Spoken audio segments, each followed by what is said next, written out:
So let's have a look at some different questions and help us sort of think about those steps that we need to take in order to solve these questions. So if we look at the picture here, we have the sentence underneath. There are something flowers in each vase. Now, we've got to think of these as groups. Okay, so these are different groups. Okay, in one group,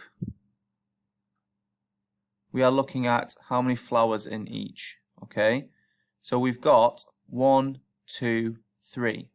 So if this was a circle and the flowers were dots, we would have 3 dots or 3 flowers in one group. Now we need to think of the vases as groups.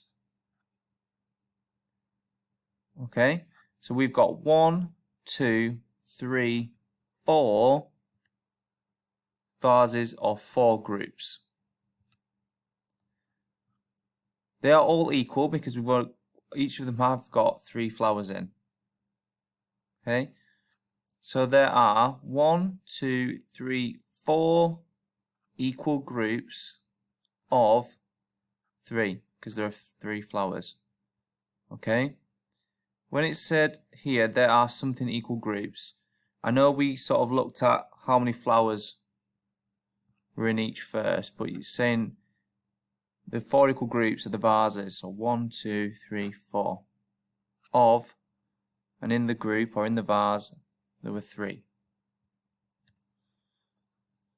Now we were looking at, or I mentioned the term repeated addition, and repeated addition is basically just addition using the same number. So it's repeating the same number. We can repeat the same number because they are equal groups. So if we were to do a repeated addition number sentence for this, it would be, because we've got 3 in a group, we've got 3, add 3, add 3, add 3. And can you see we've got, how many number 3s have we got? We've got 1, 2, 3, 4, just like our groups. Okay, and if we were to work that out, 3 of 3 is 6, 3 of 3 is 6, 6 and 6 equals 12.